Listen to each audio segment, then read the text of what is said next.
Assalamualaikum anak-anak hebat. Bertemu lagi dengan Bu Dewi dalam pelajaran matematika. Kali ini Ibu akan menjelaskan tentang teorema Pitagoras. Oke, sebelum kita belajar, kita ketahui dulu apa tujuan pembelajarannya. Pertama adalah menjelaskan dan menemukan teorema Pitagoras, hitung panjang sisi segitiga siku-siku, menentukan jenis segitiga siku-siku. Kita lihat dulu apa itu teorema Pitagoras. Teorema Pitagoras itu ada pada segitiga siku-siku. Ya, segitiga siku-siku. Segitiga siku-siku itu salah satu sudutnya adalah 90 derajat. Teorema Pitagoras menyatakan bahwa segitiga siku-siku dalam segitiga siku-siku bahwa kuadrat sisi miringnya itu sama dengan jumlah kuadrat sisi-sisinya. Jumlah kuadrat sisi-sisinya. Oke, bisa dipahami? Sejarah lahirnya Pitagoras itu adalah ada seorang ahli matematika dan filsuf Yunani kuno yang bernama Pitagoras.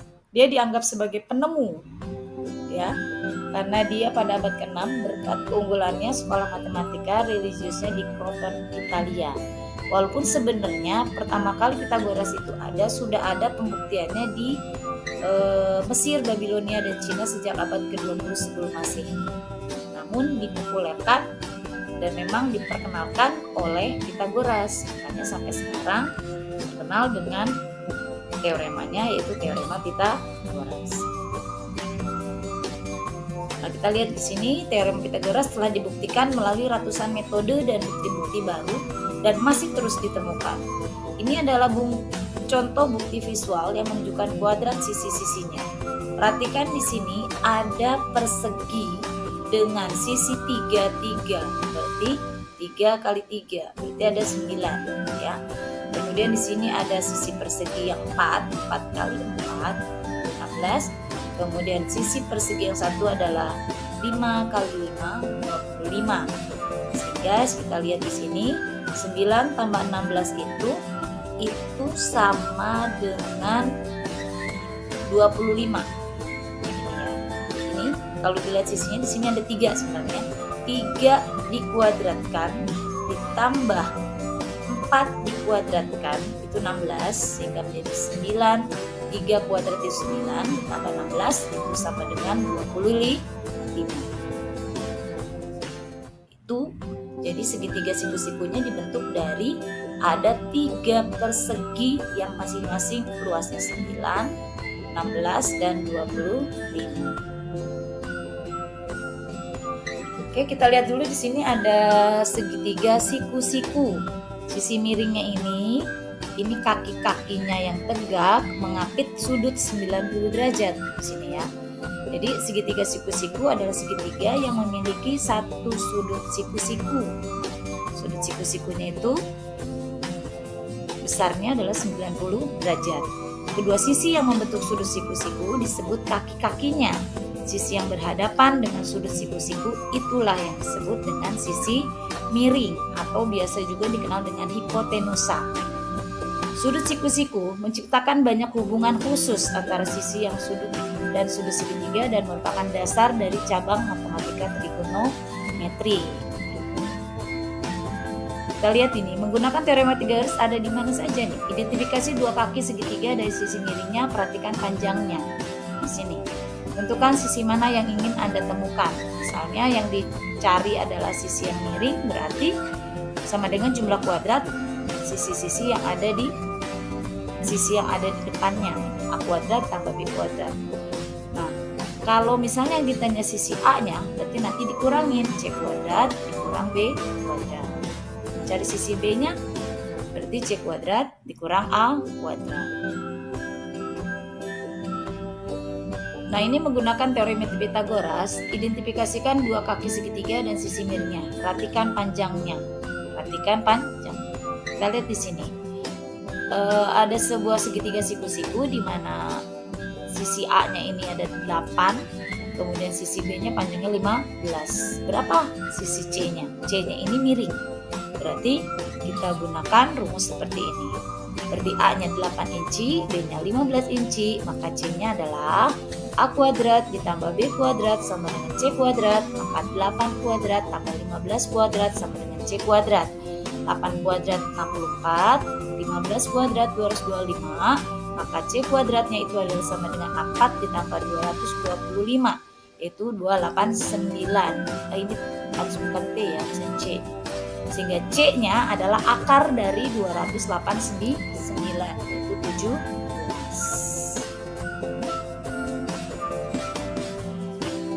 Dalam kehidupan nyata, pitogaras itu sering digunakan untuk membuat misalnya bangunan, dalam bangunan, membuat bangunan, struktur bangunan itu menggunakan segitiga siku-siku. Di mapping ya, di navigasi dan GPS, permainan olahraga ya, seperti futsal, sepak bola, ini ada tendangan sudutnya membentuk segitiga siku-siku ya. Nah, itu ada menggunakan rumus Pitagoras.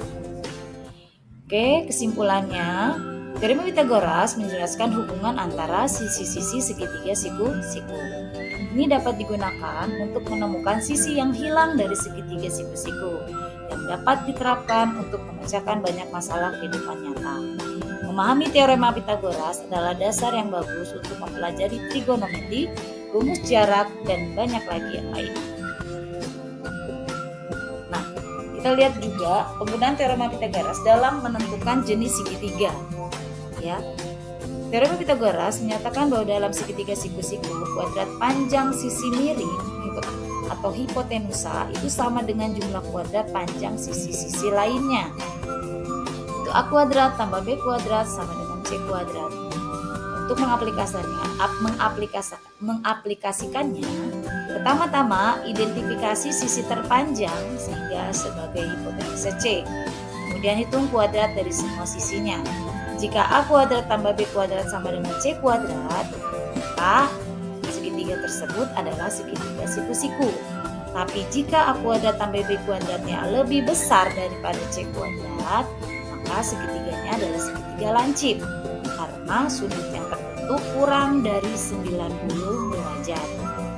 Jika A kuadrat ditambah B kuadrat lebih kecil dari C kuadrat, maka segitiga tersebut adalah segitiga tumpul karena sudut yang terbentuk lebih dari 90 derajat.